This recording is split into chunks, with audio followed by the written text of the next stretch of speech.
इसी जगह की बात है और इस लद्दाख के अंदर पूर्वी लद्दाख क्षेत्र में रेचिन ला के पास की जगह है। रेचिन ला के केस में बात होती है शाम 8:15 पर, जिसमें नॉर्दर्न कमांड के chief lieutenant general Yogesh Joshi को सूचना होती है कि जो पीपल्स लिबरेशन आर्मी है, जो चीन की जो सेना है, वो पैदल सेना के समर्थन में 4 चीनी टैंक रेचिन ला की ओर बढ़ रहे हैं। एकदम शांति की बात चल रही है, कहीं कोई क्लैशेस नहीं है। अचानक 8:15 शाम को एक सूचना आती है लेफ्टिनेंट जनरल के पास कि कुछ ऐसा हो रहा है। यह सूचना जैसे ही आती है, तुरंत सेना प्रमुख जनरल मनोज मुकुंद नरवणे को सूचित किया जाता है कि सर ऐसा ऐसा अपडेट है, बॉर्डर पर ऐसा मूवमेंट देखा गया है, चीनी सेना आगे बढ़ रही है। चेतावनी के अंदर जब यह चेतावनी दी जाती है और पता चलता है कि चीनी टैंक जो है वो भारतीय ठिकानों से कुछ 100 मीटर की दूरी पर हैं, ऐसे में चेतावनी स्वरूप एक रोशनी का गोला फेंका जाता है ताकि टैंक रुक जाएं, यह समझते हुए कि हम दुश्मन के क्षेत्र में एंट्री कर रहे हैं, हम दूसरे देश की सीमा में एंट्री कर रहे हैं। लेकिन वो टैंक आते हुए नहीं रुके। 8:30 पर सेना प्रमुख राजनाथ सिंह जी को फोन करते हैं, एनएसए साहब को और सीडीएस विपिन रावत जी को और विदेश मंत्री एस जयशंकर जी को निर्देश मांगने के लिए संपर्क करते हैं कि सर मेरे लिए क्या इंस्ट्रक्शंस हैं। घटना 8:15 पर है। 8:30 पर नरवणे साहब अपने ऊपर जो सीनियर्स हैं, क्योंकि सेना अगर यहां पर सीधा कॉन्फ्लिक्ट में एंट्री करती है तो वो अपने आप में फिर से 2 देशों के झगड़ने की खबर होती। यहां पर ये तत्काल प्रभाव से ऊपर से आदेश मांगते हैं। चीनी टैंक दर्रे से 1 किलोमीटर की दूरी पर रह गए हैं।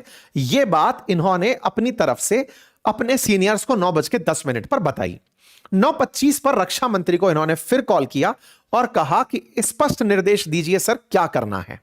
इस पर पीएलए का कमांडर का आदेश आता है, पीएलए कमांडर का संदेश आता है कि हम तनाव घटाने को तैयार हैं, अगले दिन बैठक की बात करते हैं।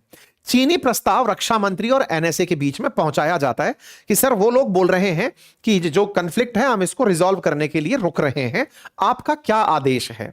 10:10 पर नदर्न कमांड की तरफ से सूचना आती है कि सर टैंक रुके नहीं हैं, चले आ रहे हैं, 500 मीटर दूर आ चुके हैं, अब नहीं रुक रहे हैं, वो तेजी से आगे बढ़ते चले आ रहे हैं। 10:10 पर इस बीच में एक समय ऐसा आया जो स्पष्टता का था कि चीनी लोग रुक रहे हैं कि आगे बढ़ रहे हैं।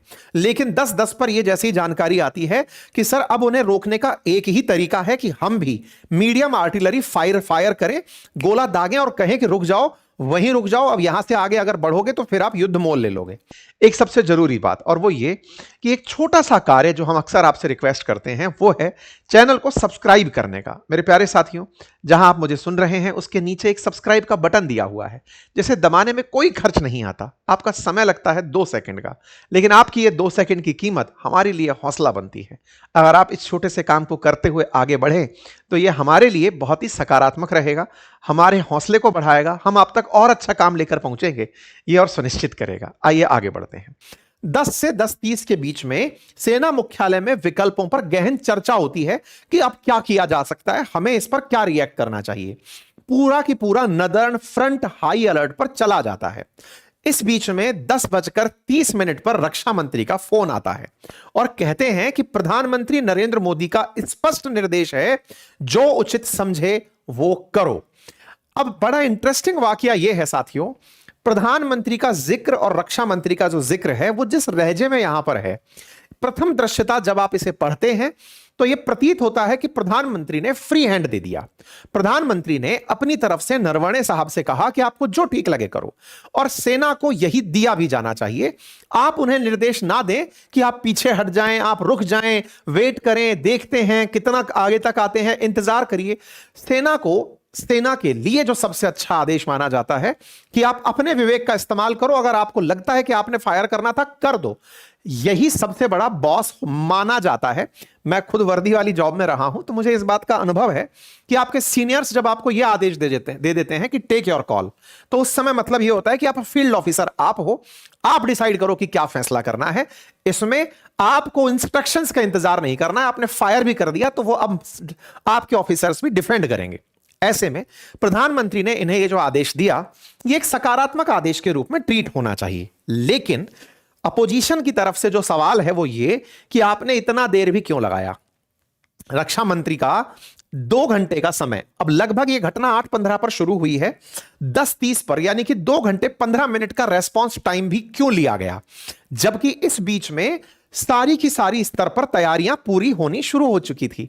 लेकिन अपोजिशन का टारगेट यह है कि आपने 2 घंटे का समय भी रेस्पॉन्स में क्यों लिया। अब चूंकि इस मसले पर बोलने वाले लोग अपने स्तर पर अपोजिशन की तरफ से और सत्ता पक्ष की तरफ से सरकार के जो लोग हैं वो बोल सकते हैं, लेकिन हां, आप और हम जब इस पूरी घटना को देखते हैं तो कहीं ना कहीं ऐसा लगता है कि प्रोसेसिंग में कुछ तो टाइम लगता होगा।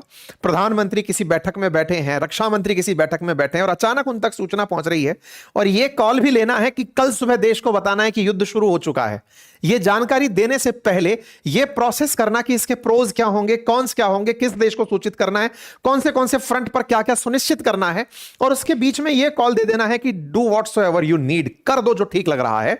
यह अपने आप में एक बड़ा पक्ष है। खैर, फिलहाल के लिए इस पर सबका अपना मत है। चैनल पर नए हैं तो चैनल को सब्सक्राइब कर लें, बाकी अपनी राय कमेंट बॉक्स में खुलकर रखें।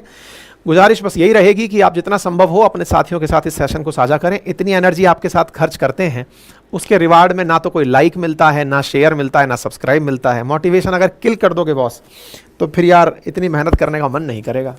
मर्जी आपकी है। चलिए, क्या ऐसा तो नहीं हुआ था कि कहीं ना कहीं लद्दाख के अंदर भी चीनी अतिक्रमण हो गया था? हमारे क्षेत्र पर अतिक्रमण हुआ था लेकिन किसी को पता नहीं चला, क्योंकि पहले भी राहुल गांधी जी चीन की जो हमारे क्षेत्र के अंदर मतलब घुसपैठ रही है उस पर काफी वोकल रहे हैं। उनका हमेशा से यह क्लेम रहा है कि भारतीय सीमा में चीन के द्वारा दखलंदाजी की जाती रही है, भारत सरकार इस बात को बोलती नहीं है। उनका हमेशा से यह एक सरकार पर दबाव बना रहा है विपक्ष की तरफ से कि चीनी लोग घुसपैठ करते हैं, सरकार चुप बैठी रहती है। इस बात को लेकर के खूब तीखी बहस छिड़ती है। चूंकि किताब बाहर नहीं आई है और उस बाहर नहीं आई किताब के, अब आपके दिमाग में आएगा जब बाहर नहीं आई तो कारवा मैगजीन छाप कैसे दे रही है? तो बात यह है कि वो उसका सार छापने का प्रयास है। होता क्या है कि पुस्तक जब बाहर आती है तो उससे रिलेवेंट इंफॉर्मेशन जितनी भी होती है ना, वो किताब बाहर नहीं आती है। असल में क्या होता है कि पब्लिशर को जब किताब देते हो तो पब्लिशर मिनिस्ट्री ऑफ डिफेंस को किताब देता है कि लो साहब आप इसको चेक कर लो। अब यहां पर कोई ना कोई प्रति या तो पब्लिशिंग हाउस से लीक हो गई, या मिनिस्ट्री ऑफ डिफेंस में जिस व्यक्ति को दी गई थी उसने गलती से किसी को पढ़ा दी, या फिर खुद ही नरवणे साहब ने किसी को दे दिया। अब ये तो खुद जांच का विषय है कि किताब कहां से बाहर आई, कैसे बाहर आई, अब ये तो कौन जांचेगा। अब इस पर जितना ज्यादा लोग कहेंगे कि नहीं नहीं ये बाहर नहीं आनी चाहिए थी, उतना ज्यादा इंटरेस्ट बढ़ेगा। पता नहीं कोई लीक बात तो नहीं लिख दी है, लेकिन जो भी कंटेक्स्ट है इस कंटेक्स्ट से लेने वालों का मत है। कुछ लोग इसे इस तरह से लेंगे कि यार अगर इस बात में यह भी लिखा गया है कि कह दिया तुम्हें जो करना है, इससे अच्छा और क्या आदेश हो सकता है। लेकिन अपोजिशन की तरफ से कि नहीं इतना इंतजार था, पता नहीं चाइनीज अंदर ही आ जाते तो क्या होता। चाइनीज तो हमारे देश में 1962 से ही अंदर घुसे हुए हैं। लगातार हमारे देश में सरकारें बदली लेकिन जगह नहीं बदली। आज तक चाइना वाले अक्साई चीन पर कंट्रोल कर बैठे हैं। खैर, लेकिन हमारे देश को गुमराह करने के लिए इस तरह की बहस सही है। हालांकि इनकी पुस्तक प्रकाशित होने से पहले भी सुर्खियों में रह चुकी है। पहले भी गलवान क्लैश को लेकर के आपकी टिप्पणी रही है, इनके बयान की भाई इसको लेकर के अपोजिशन पहले भी रहा है कि साहब आपने जिस तरह से हरकतें की अग्निवीर को लेकर के, अग्निपथ स्कीम को लेकर के, वो ठीक नहीं थी। इस बात को लेकर अपोजिशन इनके बयानों को अपने सामने अपने पक्ष में बयान के रूप में प्रस्तुत करता रहा है। बाकी आप लोगों को जो ठीक लगे वो आप अपनी राय बनाएं। फिलहाल के लिए मैंने मसला समझाने का थोड़ा सा प्रयास किया है। अगर आप इसे समझे हैं तो और साथियों से इसे साझा करें। चैनल पर नए हैं तो सब्सक्राइब कर लीजिए। चैनल पर नए हैं तो चैनल को सब्सक्राइब कर लें, बाकी अपनी राय कमेंट बॉक्स में खुलकर रखें। गुजारिश बस यही रहेगी कि आप जितना संभव हो अपने साथियों के साथ इस सेशन को साझा करें। इतनी एनर्जी आपके साथ खर्च करते हैं, उसके रिवार्ड में ना तो कोई लाइक मिलता है, ना शेयर मिलता है, ना सब्सक्राइब मिलता है। मोटिवेशन अगर किल कर दोगे बॉस, तो फिर यार इतनी मेहनत करने का मन नहीं करेगा। मर्जी आपकी है। फिलहाल के लिए इतना ही। अपना ख्याल रखें। धन्यवाद।